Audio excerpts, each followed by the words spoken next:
என் ஆத்துமா மண்ணோடு ஒட்டி கொண்டிருக்கிறது, உமது வசனத்தின்படி என்னை உயிர்ப்பியும் என்று சங்கீதக்காரன் 119 சங்கீதம் 25 வசனத்திலே கேட்கிற பொழுது அவர் எவ்வளவாய் ஒரு கதறுதலோடு அந்த வார்த்தையை சொல்லியிருப்பார் என்று நம்மால் புரிந்து கொள்ள முடிகிறது. பிரியமானவர்களே, தேவன் தந்த ஜீவன் தேவனிடத்தில் போகிறது. மண்ணுக்கு வந்த சரீரம் மண்ணுக்கு போகிறது. நம்முடைய ஆத்துமாவோ ஒன்று தேவனிடத்திற்கு போக வேண்டும் அல்லது மண்ணுக்கு போக வேண்டும். அப்படி என்றால் நாம் எதற்கு இடம் கொடுக்கிறோமோ அதையே அந்த இடத்துக்கே நாம் போக முடியும்.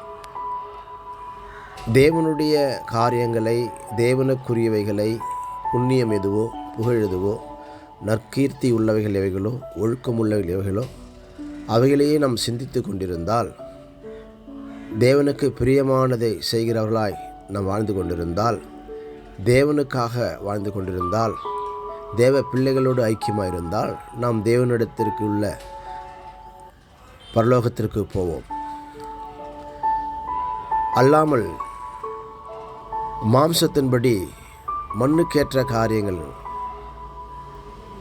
துர்க்குணம், பொல்லாப்பு, விபச்சாரம், வேசித்தனம், காம விகாரம், கசப்பு, எரிச்சல்,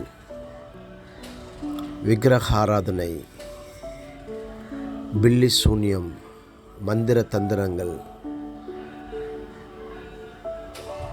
கள்ளம், கபடு இவைகளில் நாம் வாழ்ந்து கொண்டிருந்தால் நாம் மண்ணுக்கு திரும்புவோம். ஆண்டவராகிய இயேசு கிறிஸ்து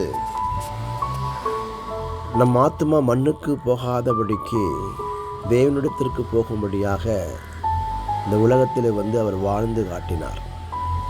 எப்பொழுதும் பிதாவையே சார்ந்திருந்தார். நாமும் கூட நம்முடைய ஆத்துமாவை தேவன் பக்கமாக, இயேசுவின் பக்கமாக நாம் திருப்பி கொண்டு வருவானால் நாம் தேவனுடைய இடத்திற்கு நாம் போவோம். மண் ஆனது நம்ம இழுக்க முடியாது. கர்த்தருக்கே மகிமை.